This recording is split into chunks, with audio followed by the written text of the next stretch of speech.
सभी सुधीजनों को सादर नमन। महाभारत एक काव्य के रूप में जितना महनीय है, एक शास्त्र ग्रंथ और एक अध्यात्म तथा चिंतन की परंपराओं के महाकोश के रूप में भी उतना ही महत्वपूर्ण है। यही कारण है कि देश के सर्वश्रेष्ठ दार्शनिकों, पंडितों और कविता के प्रेमियों को महाभारत ने आकर्षित किया है। हमारे देश के सबसे बड़े ज्ञानियों ने, चिंतकों ने महाभारत पर टीकाएं लिखी हैं।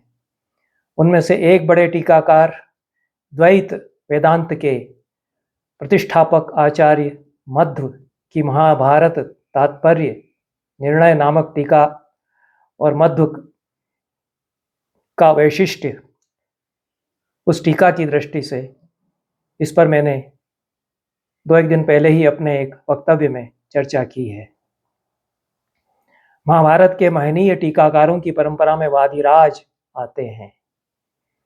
वादिराज मध्व के लगभग समकालीन हैं। वे उनके अनुयायी हैं। वे भी द्वैत वेदांत के प्रतिष्ठापक आचार्यों में से एक हैं। बड़े दार्शनिक हैं, कवि भी बहुत बड़े हैं। उनके अनेक काव्य हैं और कविता उनकी अत्यंत ही प्रांजल उत्कृष्ट काव्य की रचना उन्होंने की है। कर्नाटक में हुवनकेरे गांव में उनका जन्म हुआ, जो कुंभासी नामक स्थान के निकट है, दक्षिण कर्नाटक के अंतर्गत। रामाचार्य उनके पिता थे, गौरी उनकी माता थी और मध्व ने 8 मठों की स्थापना की। उडुपी में प्रसिद्ध मठ हैं, उनकी बड़ी परंपराएं हैं और उन मठों में जो प्रधान आचार्य होते रहे हैं वो बारी बारी से होते हैं, चक्रीय पद्धति से होते हैं, रोटेशन से होते हैं। यह बड़ी विशेषता है। मठ की जो व्यवस्था, विशेष व्यवस्था मध्वाचार्य ने बनाई थी, अभी तक चली आ रही है। कुंभासी मठ के आचार्य, प्रधान आचार्य अधिष्ठाता विष्णु तीर्थ रहे 12वीं शताब्दी में, जो मध्व के छोटे भाई थे। और इसी परंपरा में, विष्णु तीर्थ की परंपरा में, उनके पश्चात 20वें प्रधान आचार्य मठाधीश कुंभासी मठ में वादिराज हुए। वादिराज की ऐसी महिमा थी और इस मठ पर रहते हुए ऐसी प्रसिद्धि उन्होंने प्राप्त की कि इस मठ का नाम आगे चल करके श्री वादिराज मठ ही पड़ गया। और 120 आयु की वर्ष तक वादिराज जीवित रहे। देह भी उन्होंने स्वेच्छा से ही वृंदावन जाकर के त्यागी। अपने समय के महान किंवदंती पुरुष वे रहे। अनेक कथाएं उनके संबंध में प्रचलित हैं। वादिराज उनका मूल नाम नहीं है। वादों में अपने प्रतिवादी को सदैव पराजित करने के कारण वादिराज, वादियों के राजा, the greatest of the debaters, Vadiraj ऐसा वे कहलाए। प्रासंगिकाभरण की भी उपाधि उनको दी गई थी। बहुत सुंदर तर्क वे देते थे और प्रतिपादन की शैली उनकी अत्यंत मनोहारी थी। इसलिए प्रासंगिकाभरण, जो भी प्रसंग चलता है उसमें अत्यंत आलंकारिक रूप में वे प्रतिपादन कर सकते हैं। इस दृष्टि से वेंकट देवराय राजा, उन्होंने यह उपाधि उनको प्राप्त थी। विजयनगर के राजा थे वेंकट देवराय और वादिराज का समय तदनुसार 15वीं-16वीं शताब्दी है। कृष्णदेव राय के समय भी वादिराज विद्यमान थे। अच्युत देव राय 16वीं शताब्दी में, उनके समय भी वादिराज विद्यमान थे। और कृष्णदेव राय और अच्युत देव राय की बड़ी सहायता उन्होंने की थी। ऐसी कथा प्रचलित है कि विजयनगर साम्राज्य बड़े संकट से गुजर रहा था, आर्थिक संकट से गुजर रहा था। क्योंकि यह जो नींव रखी गई थी मुगलों से संघर्ष करते हुए दो बंधुओं भाइयों के द्वारा, आचार्य विद्यारण्य के परामर्श से, उनके गुरुत्व में, उनके उनके आचार्यत्व में वह सदैव शत्रुओं से घिरा हुआ राज्य बना रहा और विजयनगर के राजाओं ने अपनी बुद्धिमत्ता, अपने शौर्य से विजयनगर साम्राज्य को बड़ी ऊंचाइयां दी। उनमें कृष्णदेव राय और अच्युत देव राय का नाम 16वीं शताब्दी में ये दोनों हुए, बड़ा विख्यात है।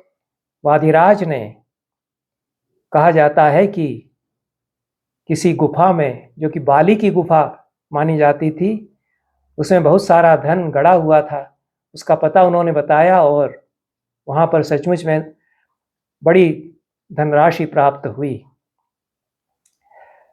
वाकोवाक्य, हाजिर जवाबी जिसको कह सकते हैं, सुंदर उत्तर तत्काल प्रस्तुत करने में निपुणता, प्रत्युत्पन्न मतित्व, वह उनकी रचनाओं में, उनके वादों में प्रतिबिंबित होता है। उनकी अनेक रचनाएं हैं। युक्ति मल्लिका एक बड़ा ग्रंथ है उनका, बड़ा दार्शनिक ग्रंथ है द्वैत वेदांत का।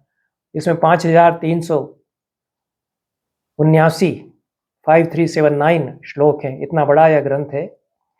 यह ब्रह्मसूत्र पर श्लोकबद्ध टीका है, इस दृष्टि से बहुत अद्भुत है। ब्रह्मसूत्र के भाष्य मिलते हैं, शंकर भाष्य है, रामानुज भाष्य है, महाप्रभु वल्लभाचार्य का भाष्य है, अनेक आचार्यों के भाष्य हैं, पर इतनी बड़ी टीका ब्रह्मसूत्र की, यह 5,500 से अधिक श्लोकों में वादिराज ने लिखी, बड़ा काम उन्होंने किया है।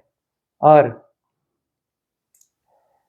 पूरी परंपरा वादिराज के कुल की ही पंडितों की, दार्शनिकों की थी। उनके भाई भी 16वें मठाधीश रहे, भंडार केरे मठ के, और उनके भाई ने, ये जो युक्ति मल्लिका उनका ग्रंथ है ब्रह्मसूत्र की टीका स्वरूप, उसकी भी एक टीका उनके इस भाई ने लिखी थी।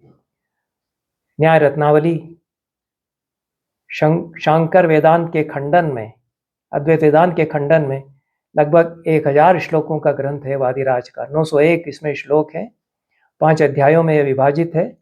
और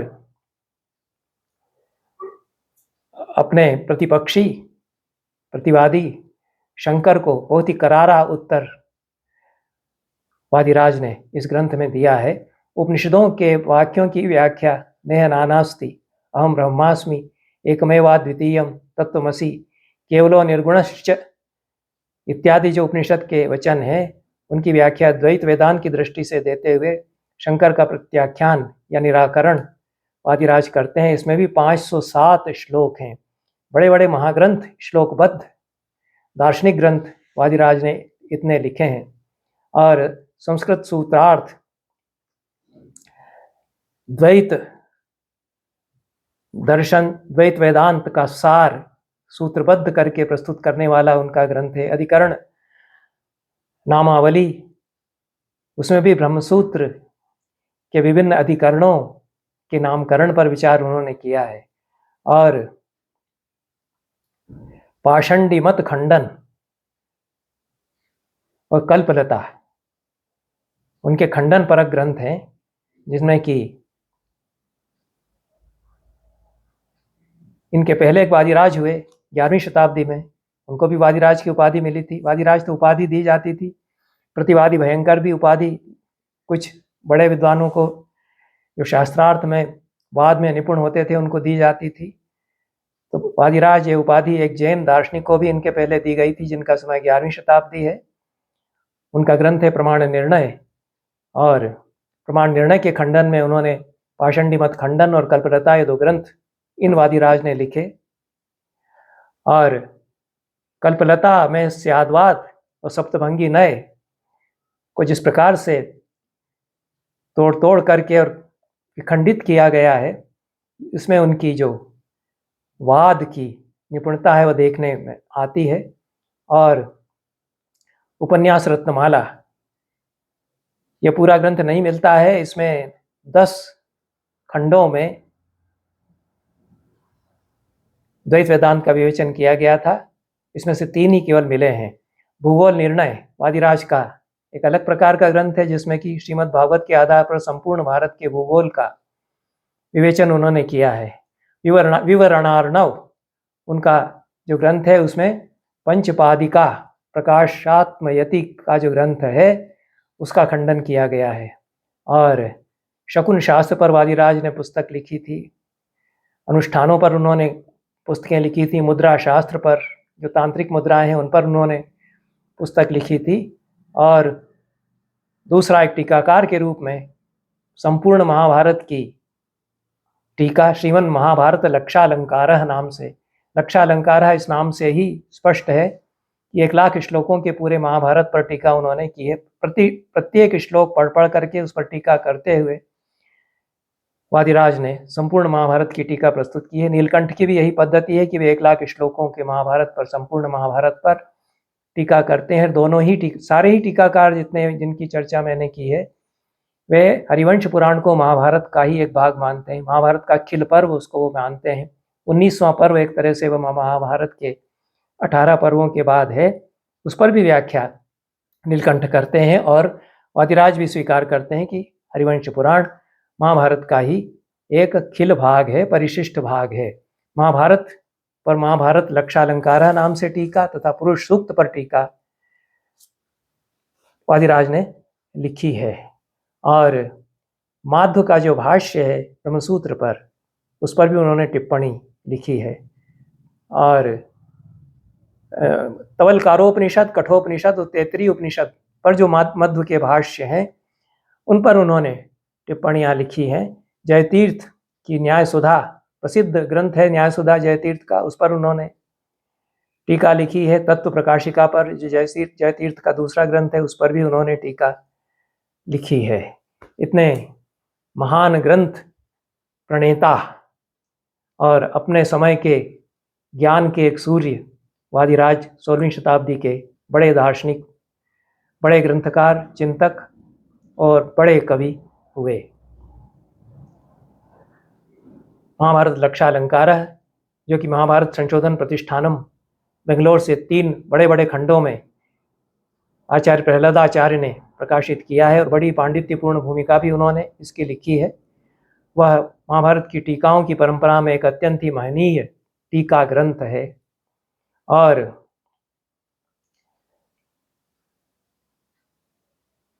रोमहर्षण के पुत्र उग्रश्रवा नैमिषारण्य में पहुंचे, यह जो महाभारत का वचन है, इससे टीका वे आरंभ करते हैं। नारायणम नमस्कृत्य नरम चैव नरोत्तमम, इसकी टीका, मंगलाचरण की टीका वे नहीं करते हैं। उसका कारण भी वे बताते हैं कि रोमहर्षण इस नाम से ही मंगल सूचित हो जाता है। रोमहर्षण पुत्र पदे नानंद जनक कथा कथक सूत पुत्रत्वोक्त्या सूत कथा रूपस्यास्य ग्रंथस्य रक्षाम कलेह पापानाम सर्वेष्टदायकत्वम सूचितम। रोमहर्षण के पुत्र उग्रश्रवा इसके कथाकार हैं, इस ग्रंथ के वो सूत पुत्र हैं। इतना कहने से ही सूत के द्वारा कही हुई कथा के रूप में यह जो ग्रंथ है, इसमें कलयुग में सारे पापों का विनाश और इष्टदायकत्व इस ग्रंथ का सूचित होता है, ऐसा वादिराज कहते हैं। क्योंकि रोओं को जो हर्षित करा देता है, रोएं आनंद से खड़े हो जाते हैं, जिसके वचनों से ऐसा व्यक्ति रोमहर्षण है। इसलिए पुण्यमय कथा ही वह कहता है, उसका नाम आते ही मंगल अपने आप हो जाता है। उग्रश्रवा महापंडित हैं, बड़े ज्ञानी हैं, उनकी महत्ता स्वीकार करते हैं वादिराज। इसलिए कहते हैं उग्रश्रवा इत्युक्तेश्च श्रवः गुरुमुखात् हरिकथा श्रवणम यस्य स इत्यर्थ लाभेन समस्तानिष्ट परिहारकत्वं च सूच्यते। रोमहर्षण के पुत्र उग्रश्रवा सूतपुत्र इसके कथा कार हैं, कथा कहने वाले हैं। ऐसा कहकर के इस ग्रंथ के प्रारंभ में उग्रश्रवा का नाम लेकर के ही गुरुमुख से हरि कथा श्रवण उन्होंने किया है। श्रवण उनका उग्र है, ऐसा बता करके समस्त अनिष्ट परिहारकत्व इस ग्रंथ का सूचित होता है। इसलिए कहते हैं कि रोमहर्षण पुत्र, ऐसा कहने से ही मंगलाचरण मान लेना चाहिए। मंगल श्लोक इसी में हो जाता है। ये 5वां जो पद्य है इसमें ऐसा वादिराज कहते हैं।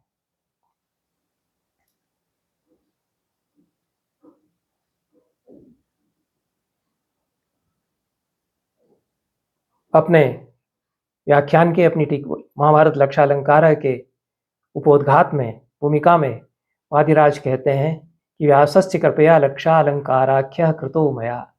व्यास की कृपा से लक्षालंकार नामक ग्रंथ मैंने रचा है।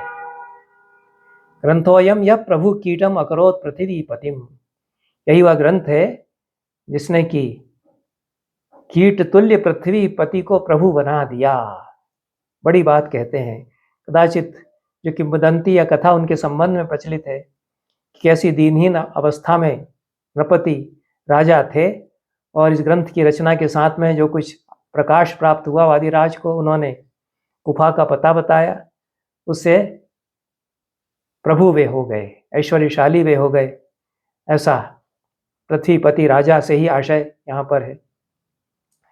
भारतस्य सुदाम्बोधेर भारतीशादय सुरा यथावन मतने शक्ता कृत शिक्षा हरेर मुखात। हरि या विष्णु के मुख से ही शिक्षा प्राप्त करके और देवता भी महाभारत रूपी सुधा सागर के मथन में प्रवीण हुए। महाभारत एक अमृत का सागर है और यदि देवता अमृत का सागर मथते हैं तो विष्णु के उपदेश से, विष्णु के अभिभावकत्व में, संरक्षण में, उसी प्रकार से विष्णु के उपदेश और अभिभावकत्व में, संरक्षण में महाभारत रूपी अमृत का सागर मथा जाना चाहिए। ऐसा कहते हैं। अहम तो मानुषा कुर्याम महाकार्य कथम मतिम। मैं मनुष्य हूँ, इस महत् कार्य में कैसे मैं अपनी बुद्धि व्यापारित करूँगा। कहते हैं कि फिर भी मैं इसमें प्रवृत्त हो रहा हूँ। अत्रास्ति कारणम किंचित गुह्यम तच्छ्रूयताम बुधैः। इसमें कोई गुह्य कारण है, उसको ज्ञानी जन सुने। कारण बताते हैं कि ब्राह्मण प्रयागे ब्रह्मण संध्या मठे जप परायण अहम आसम तदा लक्षा अलंकार कुर्विति प्रभु। प्रयाग में जब मैं निवास कर रहा था और जब कर रहा था उस समय विष्णु ने प्रकट होकर के मुझे आदेश दिया कि लक्षालंकार नाम से टीका पूरे महाभारत की तुम लिखो। हाँ, आगे कहते हैं कि मैं नहीं लिख रहा हूँ, ये तो व्यास ही मेरे भीतर अवतरित होकर के लिखवा रहे हैं। व्यास एव यतः कर्ता दासस्य हृदि में स्थितः। व्यास ही इस महाभारत लक्षालंकार के प्रणेता हैं, मैं उनका दास हूँ, वे मेरे हृदय में विराजमान है। वो जो लिखवा रहे हैं वही मैं लिखता हूँ। अतो न विस्मय कार्य किम कार्यम महाप्रभो। इसलिए विस्मय नहीं करना चाहिए कि 1,00,000 श्लोकों वाले महाभारत पर पूरी इतनी बड़ी टीका मैंने कैसे लिख दी सामान्य मनुष्य होकर के। उसके अतिरिक्त 1,000 श्लोकों के अन्य भी कई ग्रंथ वादिराज ने लिखे ही हैं। कोई 500 श्लोकों का ग्रंथ लिखा, बड़े बड़े भाष्य उन्होंने लिखे हैं। तो यह सब कहते हैं कि निमित्त मात्र होकर के, ईश्वर की आज्ञा के, ईश्वर की इच्छा के उपकरण होकर के हमने कर दिए। व्यास ही मेरे हृदय में बैठ करके इस ग्रंथ को लिखवाते रहे। इसलिए आश्चर्य नहीं करना चाहिए। महाप्रभु हैं, वो समर्थ हैं, उनके लिए कोई अकार्य नहीं है। सद्वाक्य रत्नमालेयम तद्व्यासस्य गलेर पिता। यह सद्वाक्य रत्नमाला महाभारत लक्षालंकार रूपी, उसको उन्होंने अलंकार ही कहा कि महाभारत के 1,00,000 श्लोकों के लिए यह मेरा व्याख्यान अलंकार है, उनके लिए माला है प्रत्येक श्लोक के लिए। तो ये सद्वाक्य रत्नमाला मैंने व्यास के कंठ में अर्पित की। सदा स्यात् स्वांग कांते माम सएव प्रचयेत प्रभु। निरंतर यह चमकती रहे, अपने उनके अंगों में अपनी कांति बिखेरती रहे और उपचित होती रहे, बढ़ती रहे इसकी कांति। व्यास की वंदना करते हैं सुंदर श्लोकों में वादिराज, और शची की वंदना करते हैं, रति की वंदना करते हैं। और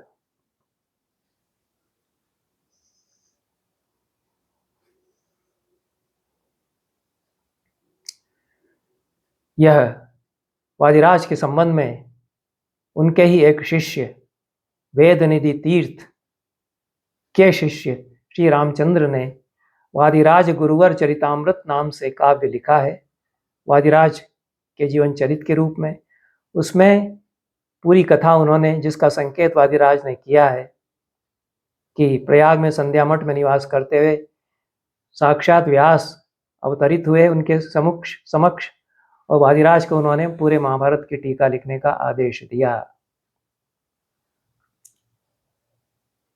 इस प्रकार से वादिराज की व्याख्या की विशेषताएं पूरे द्वैत वेदांत की परंपरा के आचार्यों में, उनके शिष्य परंपरा में प्रसिद्ध हैं। और यह जो ग्रंथ है वादिराज के शिष्य परंपरा में स्वामी वेदनिधि तीर्थ के शिष्य रामचंद्र आचार्य का, उसमें उन्होंने इस प्रकार की पूरी कथा बताई कि किस प्रकार से व्यास प्रकट हुए जब वो प्रयाग में संध्या मठ में निवास कर रहे थे और उनको महाभारत का व्याख्यान लिखने का आदेश दिया। महाभारत लक्षालंकार में अनेक दुरूह स्थलों पर बहुत सुंदर ढंग से वादिराज ने स्पष्टीकरण दिया है। ग्रंथियां महाभारत की खोली हैं, कूट श्लोकों की व्याख्या की है और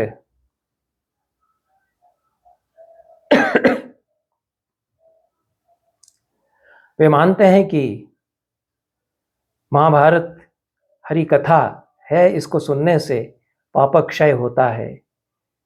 गुरुमुखात हरि कथा श्रवणम यस्य से इत्यर्थ लाभेन समस्त अनिष्ट परिहारकत्वम सूच्यते अथवा उ क्लेशम गमयति प्रापयति यह संसार। उग्र श्रवा नाम की व्याख्या वे इस प्रकार से करते हैं महाभारत लक्षालंकार में वादिराज। उकार का अर्थ क्लेश है और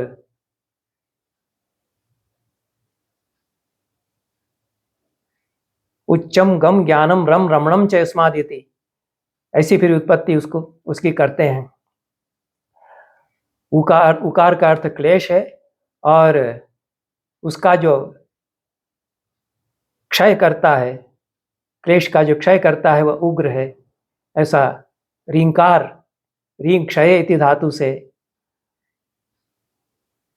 क्लेशम क्षपयति ऐसा अर्थ करके और उग्र शब्द की व्याख्या करते हैं। उग्र तो शंकर के पर्यायों में भी गिना जाता है। और दूसरी व्युत्पत्ति करते हैं उच्चम गम ज्ञानम रम रमणम च यस्मादिति। उकार से उच्चता, गकार से ज्ञान और र से रमण, अत्यंत श्रेष्ठ उच्च ज्ञान में जो रमते हैं, ऐसे उग्र श्रवा, ऐसा उग्र श्रवा की व्याख्या वे करते हैं। और किस प्रकार से उग्र श्रवा नैमिषारण्य में पहुँचे सूतनंदन, इसमें पूरा उग्र श्रवा के प्रति अत्यंत ही श्रद्धा भाव से व्याख्यान का आरंभ वादिराज करते हैं।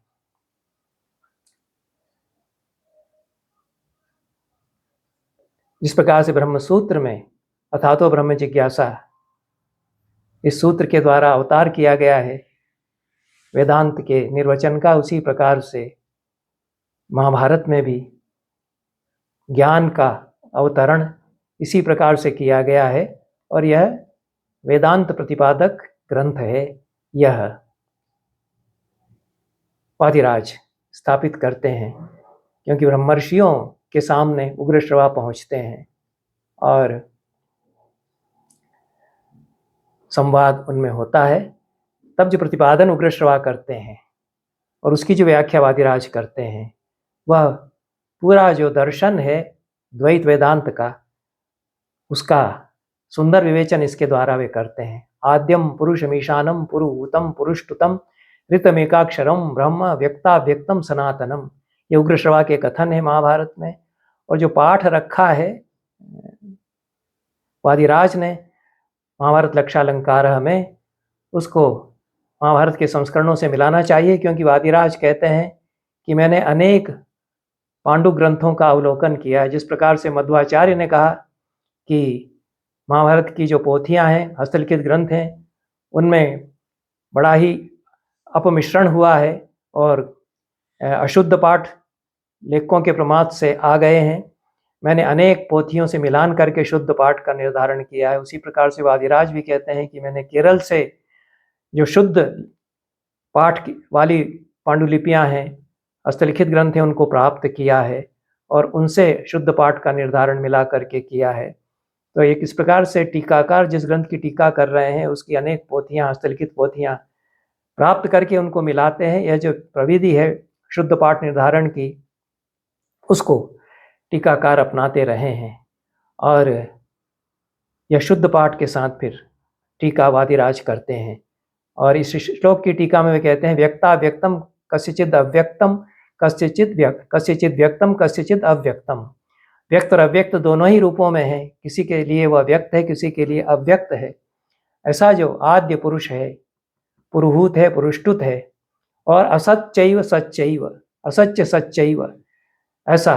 और फिर सदसतः परम, यह भी उग्र श्रवा ने उसको कहा है। तो इन सारे कथनों की व्याख्या असत होते हुए भी सत्य जो है और सदसत दोनों से परे है, इनकी व्याख्या द्वैत वेदांत की दृष्टि से वादिराज करते हैं। और परावराणाम सृष्टारम पुराणम परम अव्ययम मंगल्यम मंगलम विष्णुम वरेण्यमनघम शुचिम, ये सारे जो विशेषण हैं परम पुरुष के, इनकी व्याख्या वादिराज किस प्रकार से कार्यरूप जगत के नियामक भी परम पुरुष हैं और विश्व जो है उसके वे कारण भी हैं, और फिर मूर्तामूर्त विलक्षण भी वे हैं। दोनों ही बातें परम सत्ता के विषय में उग्र श्रवा कहते हैं। तत्सृष्ट्वा तदेव अनुप्राविशत, यह उपनिषद का वचन भी अपनी व्याख्या में उद्धृत करते हैं। और देह की पुरी में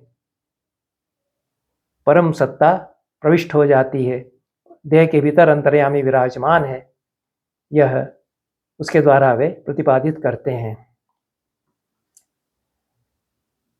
अनेक स्थानों पर, क्लिष्ट स्थलों पर अन्य टीकाकारों की जो व्याख्याएं हैं उनको उद्धृत करते हैं वादिराज, उनमें जो अपूर्णता है, न्यूनता है, उसको बताते हैं। प्रहलाद आचार्य ने अपनी भूमिका में ऐसे कुछ स्थल महाभारत लक्षालंकारा से उद्धृत किए हैं। शांति पर्व का श्लोक है, अंतेषु रेमिरे धीरा न च मध्येषु रेमिरे अंत प्राप्तिम सुखम प्राहुर दुखमंतर मंतयो। ये कूट श्लोक एक प्रकार से है, जो अंत हैं उनमें धीर जनों ने रमण किया, मध्य जितने हैं उनमें उन्होंने रमण नहीं किया, अंत तक पहुंच जाना ही सुख है और बीच में रहना दुख है। ऐसा यह मोक्ष धर्म पर्व में, शांति पर्व के अंतर्गत प्रथम अध्याय में ही कहा गया है। इसकी व्याख्या करते हुए वादिराज अर्जुन मिश्र, जो उनके पहले टीकाकार हो गए हैं, जिनकी चर्चा में महाभारत संबंधी टीकाकारों संबंधी अपनी व्याख्यान माला में कर चुका हूँ, उनकी भी बहुत महत्वपूर्ण टीका है। उनके मत को उद्धृत करते हैं कि अर्जुन मिश्र नामक व्याख्याकार ने किस प्रकार से इसकी व्याख्या की है। अर्जुन मिश्र कहते हैं कि केचित् धीरा धर्मार्थ काम मोक्षाख्येषु चतुर्थेषु पुरुषार्थेषु मध्ये अंतेषु मोक्षेषु विपरीत गणनायाम अंतर्भूतेषु धर्मेषु रेमिरे न तो मध्येषु अर्थेषु कामेषु वा। अर्जुन मिश्र सुसंगत व्याख्या ही करते हैं, पर बहुवचन का स्पष्टीकरण वे नहीं दे पाते हैं, यह न्यूनता है। वे कहते हैं कि धर्म अर्थ काम और मोक्ष, जो चार पुरुषार्थ हैं, इन चारों में जो मध्यवर्ती पुरुषार्थ हैं मोक्ष, उन मध्यवर्ती मोक्ष रूपी पुरुषार्थों में जो अंत में जो पुरुषार्थ है मोक्ष, उन अंत में रहने वाले पुरुषार्थों में धीर लोग जाकर के और विश्रांत करते हैं अपनी मति को। जो मध्यवर्ती पुरुषार्थ हैं अर्थ और काम, उनमें वे रमण नहीं करते, उनमें वे नहीं रमते हैं। यह अर्जुन मिश्र का व्याख्यान है। और अंत शब्द की दो प्रकार से व्याख्या अर्जुन मिश्र करते हैं, अंत में जो परिगणित है और अंत अंतिम जो साधन है, दोनों प्रकार से व्याख्यान हो सकता है। अर्जुन मिश्र का कहना कुल यह है कि चारों पुरुषार्थों में से जो अंतिम पुरुषार्थ है उसी में मति निवेशित करते हैं धीमान, लेकिन मोक्षों में रमण नहीं, मोक्षों में रमण वे करते हैं, ऐसा कहने से मोक्ष में जो बहुवचन है उसका व्याख्यान वे नहीं करते। दूसरी प्रकार से भी व्याख्या वे करते हैं कि जागृत, स्वप्न, सुषुप्ति और तुरीय, ये चार दशाएं हैं जीव के लिए, उनमें जो मध्यवर्ती दशाएं हैं उनमें नहीं रमे। जो धीमान जन है, बुद्धिमान जन है, मेधावी जन है, और तुरीय जो दशा है उसी में वे रमे, ऐसा स्वप्न और सुषुप्ति में नहीं रमे। ऐसा इस प्रकार से अंतिम जो दशा है वह लय की दशा है, मोक्ष की दशा है, उसी में वे जाकर के चित्त को विश्रांत करते हैं। इस पर वादिराज आपत्ति उठाते हैं कि मोक्षेषु ऐसा बहुवचन कैसे कह दिया? क्या मोक्ष कई प्रकार के होते हैं और जागृत आदि 4 अवस्थाएं यदि क्रमिक अवस्थाएं हैं और तुरी में जाकर के यदि रमते ही हैं, तब सुषुप्ति में भी रमेंगे, उसके पहले जागृत में भी रहेंगे ही, चारों ही अवस्थाओं से गुजरता है, तो इनमें रमण का अभाव कैसे कहा जा सकता है? जागृत, स्वप्न और सुषुप्ति में रमण का अभाव रहा और तुरी में ही रमण हुआ, ऐसा कैसे कह सकते हैं? दूसरी आपत्ति करते हैं इस पर वादिराज। और अन्यथा भी आपत्तियां इसमें कई प्रकार से वादिराज निकालते हैं। धर्म के साधन और मोक्ष के साधन यदि हैं तो साधन की दृष्टि से आपत्ति आ जाती है और अंतेषु इसमें बहुवचन करने पर भी आपत्ति आ जाती है। वादिराज अपने व्याख्यान में अंत में मोक्ष पुरुषार्थ आता है धर्म आदि पुरुषार्थों में, और चारों पुरुषार्थों की दृष्टि से बहुवचन की उपपत्ति वे स्थापित करते हैं। द्वैत सिद्धांत में मोक्ष सामीप्य, सारूप्य, सालोक्य, सायुज्य 4 प्रकार का माना गया है और चारों अलग अलग प्रकार की मुक्ति की स्थितियां हैं। उसके कारण मोक्षेषु ऐसा बहुवचन सुसंगत हो जाता है। ऐसा व्याख्यान माध्व दर्शन या द्वैत वेदांत के आधार पर वे करते हैं। इस दृष्टि से सुसंगत व्याख्या मोक्षेषु रे मिरे ऐसा कहने पर बन जाती है।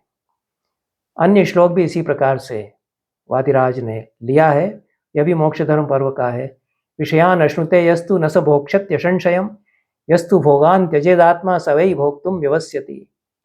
जो विषय को प्राप्त करता है वह विषय का भोग नहीं करता, जो आत्मा भोग को त्याग देता है वही भोग करता है। यह परस्पर विरोधी कथन प्रतीत होते हैं। इस प्रकार से जो आपाततः जो अर्थ निकल रहा है वह तो सुसंगत नहीं बैठ रहा है। आपाततः अर्थ क्या निकल रहा है कि जो संसार में विषयों का भोग कर रहा है वह विषयों का भोग नहीं कर रहा है, और जो विषयों के भोग को त्याग देता है वह विषयों के भोग को वास्तव में कर रहा है, ऐसा अर्थ निकलता है। यह अर्थ असंगत है। इसका आशय वादिराज स्पष्ट करते हुए कहते हैं कि इस संसार में जो विषय भोग परायण होता है, अर्थात देव ऋषि पितर आदि की पूजा नहीं करता है, वह परलोक में विषयों का भोग नहीं करेगा। तो जो संसार में विषयों का भोग करता है वह परलोक में विषयों का भोग नहीं कर पाएगा। ऐसा कहने पर सुसंगत व्याख्या हो जाती है कि जो विषयों का भोग करता है वह भोग नहीं कर पाता, और जो इस श्लोक में विरक्त होकर के विषय भोगों का त्याग करता है वह परलोक में विषयों का भोग करता है। ऐसे व्याख्यान करने से, ऐसी व्याख्या करने से अर्थ सुसंगत हो जाता है। और भी अच्छा श्लोक वादिराज ने लिया है। दिने दिनेस्तमुपेति पुनरुद्गच्छते दिशा, दिने दिनेस्तमेति पुनरुद्गच्छते दिशा, तौ भौ न रवौ आस्ताम तथा वित्त शरीरिणम। यह भी मोक्ष धर्म पर्व में आता है, और इसका अर्थ यह है कि प्रतिदिन सूर्य उदित होता है और अस्त होता है, किंतु न उदय उदित होता है न अस्त होता है। उसी प्रकार से शरीरी जो जीव है उसको भी ऐसा ही जानो, न इसका जन्म होता है न मृत्यु होती है। इसमें आपाततः विरोध इसलिए प्रतीत होता है कि रवि उदित होता है और रवि अस्त होता है, यह तो संसार में देखा जाता है। इसलिए न तो उदित होता है न अस्त होता है, ऐसा कैसे कह सकते हैं? क्यों ऐसा कहा है? वादिराज व्याख्या करते हुए कहते हैं कि वास्तव में सूर्य न तो उदित होता है न अस्त होता है। विज्ञान की दृष्टि से भी बड़ी अच्छी व्याख्या इसकी बनती है। सूर्य न तो उदित होता है न अस्त होता है, पृथ्वी उसके चारों ओर चक्कर लगाती है, इसलिए उदय और अस्त का भ्रम हमको होता है। वादिराज कहते हैं कि मनुष्यों की दृष्टि का भ्रम है। रवेर उदयास्तमयो ही मनुष्य दृष्टि, मनुष्य की दृष्टि के कारण रवि के उदय और अस्त दिखाई पड़ते हैं। वस्तुतस्तु रवे हृदय अस्तमयो व नास्त्येव। वास्तव में तो रवि का उदय और अस्त होता ही नहीं है। इस प्रकार से व्याख्यान महाभारत के जो गूढ़ार्थ प्रतिपादक श्लोक हैं उनकी वादिराज करते हैं। यहीं पर महाभारत के टीकाकारों पर विवेचन के क्रम में वादिराज पर आज का यह वक्तव्य समाप्त करते हैं। बहुत बहुत धन्यवाद। नमस्कार।